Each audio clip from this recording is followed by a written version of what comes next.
So allegedly, some of you are waiting on God for a life partner. But while you are praying and waiting on God, you are experimenting bedroom activities with other singles like you. And you're praying to God for the perfect life partner. Okay.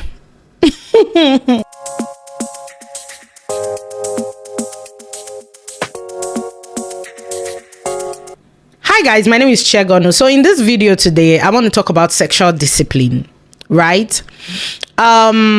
Sexual discipline is not something that is very much talked about, especially these days where people think that these things that we do behind closed doors is nothing. It's not a big deal. It's just enjoyment, you know.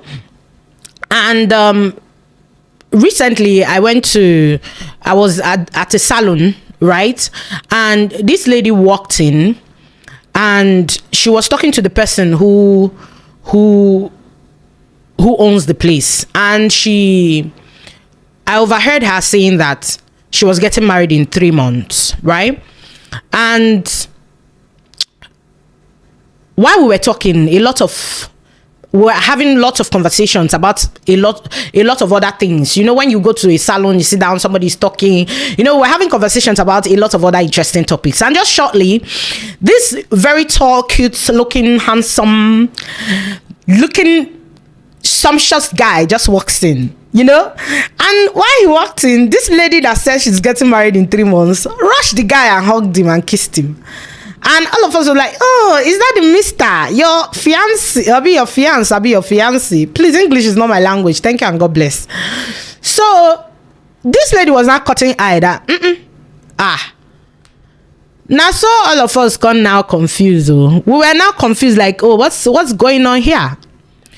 So, it was after the gentleman left, she was not saying, no, that's not the husband, though. That this is the assistant husband. Yeah? Hey! That this person now is the assistant husband and not the husband. So everybody now became curious. Why is there an assistant husband when there is a husband in the picture that is going to be an actual husband in 3 months' time? What is the assistant husband doing right here? And that is how this lady now said that, oh, that there is an assistant husband because the main husband does not know how to do the in the behind the closed door.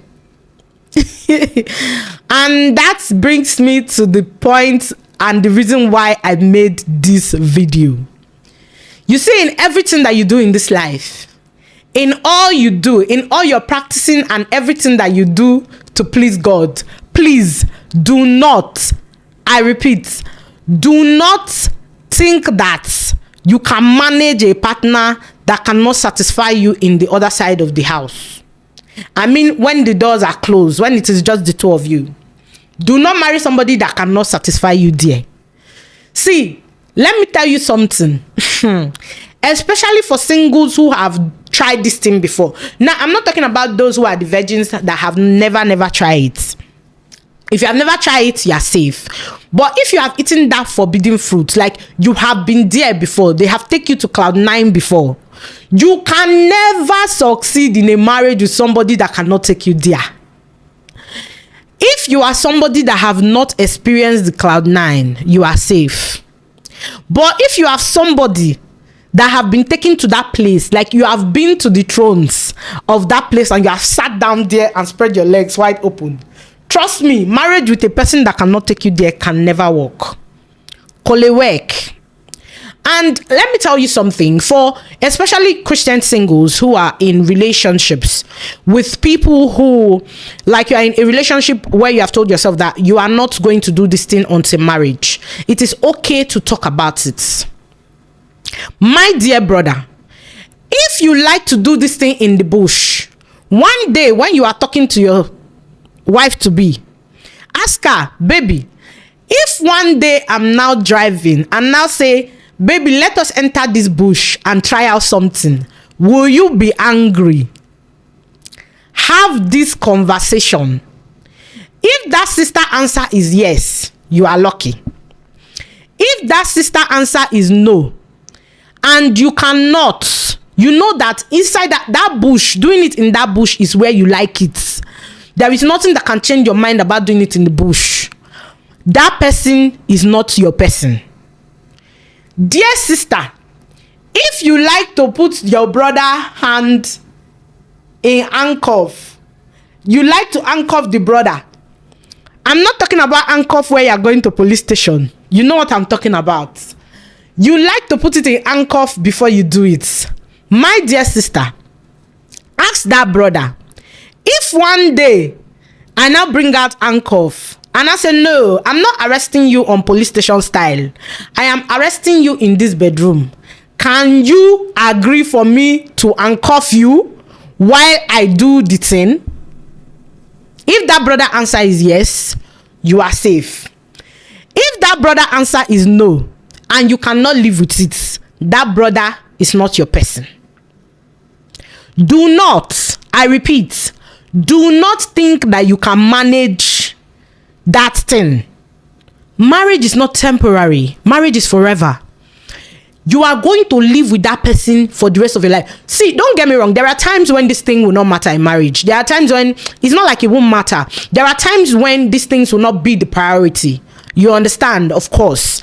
But there are times when the stress is high, and it is that thing that is going to lower the stress. And you see, in that point and in that time, it is that your partner that you want to do these things to you. And that is the reality that a lot of us shy away from, right? And another harsh truth that we don't like to believe is the fact that you see those things that that brother or that sister like, that you cannot do for them. A person who does not have discipline will still do it. And newsflash, it is not with you. They are not doing it with you. They are doing it with the brother or sister outside that can give it to them the way they like it. Now, this brings me to point number 2. Point number 2. You do not learn sexual discipline when you are married. Sexual discipline is something you learn before you even start dating. My dear people of Christ, if you cannot stay 1 month without keeping your organ in one place, you cannot stay 1 year. In fact, you cannot stay at all. You are now looking for somebody to put your organ in their organ. You cannot be faithful. No, you can't. Faithfulness is not something that you just wake up and tell yourself that, oh, me, I'm married now, so I'm not doing other people again. It's a lie. You see that your promise, you can keep it maybe 1 to 5 years of the marriage. When real marriage scenarios now start happening to you, you are going to look for other people to do it with. Some of you will be like, God forbid, now that I'm married. You learn sexual discipline before marriage, before you even get into relationships. Be able to stay on your own. Be able to control your body. Be able to tell yourself that, no, this person is not in the picture yet, so I'm going to wait for them to be in the picture. Before you start, you cannot be doing pium and expect that when you are married, you are not going to do it anymore. My dear sister, you are lying to yourself. My dear brother, you are lying to yourself. You don't learn how to be faithful when you are married. Right? So this is one thing that I always tell people who are close to me. Me personally, I have never ever sat one day to tell myself that, oh God, please give me a rich husband. Never. I've never prayed that prayer.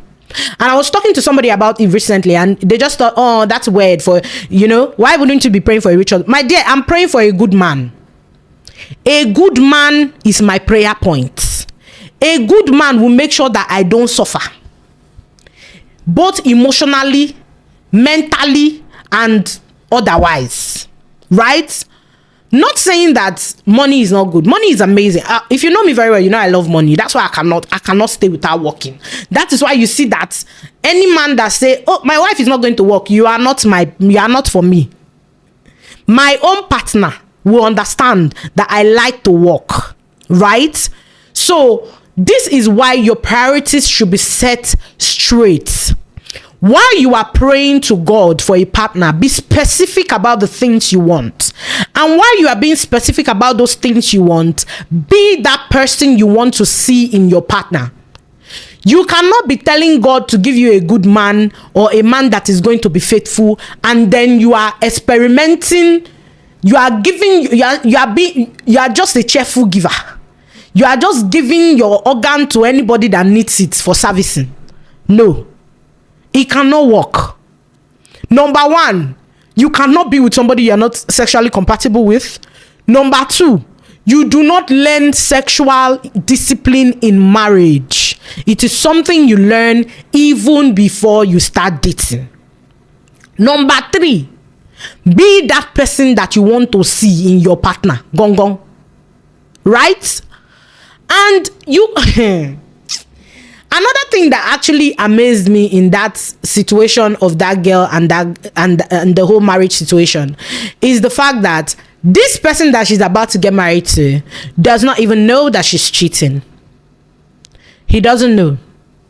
And you see that thing of people saying that they don't know, they don't even know, they will never know. God knows. Yeah, God knows. I know that it doesn't work for everybody, whereby people say that, oh, what you do it's not like the fact that you did it, somebody else will not do it to you. I'm not now talking about somebody doing it to you. I'm talking about real life situations that can come up in your relationship with that person later. So those things that you are doing that you think nobody knows, you see God, he's looking at you. So personally, when I pray, I say, God, give me a good man. Give me somebody that knows that this and this is bad. So when I do this, if this thing is done to me, I will not take it. And some of you think that a good man is a provider. A good man does not necessarily mean a provider. Yeah. And as a good man would definitely provide for you and do the things that will make you happy, a good man is not necessarily a provider. But this video is a video for another day, because if I want to start talking about it, it will bring up a lot of arguments. A good man does not necessarily mean a man that gives you money. Yes. First of all, be with somebody that have conscience. Somebody that will know that, oh, if I do this thing to this person, if these tables were turned and this person does it to me, how would I feel? And this thing also resonates in their relationship with you. And when it comes to sexual discipline, your partner, not just a good man now, a good woman or a good person that have the fear of God inside of them, will know that, oh, I cannot cheat on this person. I don't want to do this thing. This thing will hurt this person. This thing that I want to do, God will not be happy with me. Right? And I feel like these things are not really talked about enough. People just think that when you're single, you can just live your life, do your thing, experiment sexually, do everything that is in your bucket list sexual. Have this. No, you can't. You really can't. You need to learn to be the person that you want to be in marriage now that you do not have a partner yet. And this goes for both my brothers in Christ and my sisters in Christ and people around the globe. As a human being, make sure that those things you pray for in a partner, you are a reflection of those things. If not, it will not be fair on the other. That is why you see good people getting married to demons in disguise. You see bad people marrying very good people. Because most times we do not set our priorities straight, rather, when it comes to things like this. So let us take our time today, reflect on these things. If you've never had these conversations with your partner, if you are in a relationship whereby you people are not doing it, you can have the conversations. There is nothing wrong with having those conversations. There is absolutely nothing wrong with it, because a lot of us, especially Christian singles, we shy away from this conversation because we feel like when you are being celibate, so why are you talking about? Talk about it. Ask that brother. Talk about your fantasies with that brother that you are looking forward to getting married to. It is for your own good and for your own future benefits. So I hope this video is able to convince you and not to confuse you that sexual discipline is not something you learn when you are married. So guys, my name is 𝐒𝐄𝐗𝐔𝐀𝐋, and if this video is something that made sense to you, please click on the subscribe button, like this video, give the video a thumbs up, share this video to somebody you think should see this video. If you're in a relationship with somebody, whether sexual or non-sexual relationship, share this video to your partner. If you cannot directly tell them this, share the video, send the video to them. It will pass the message that you're about to pass. If you've seen this video to this time, thank you so much for watching till this time, and see you in my next video. Bye.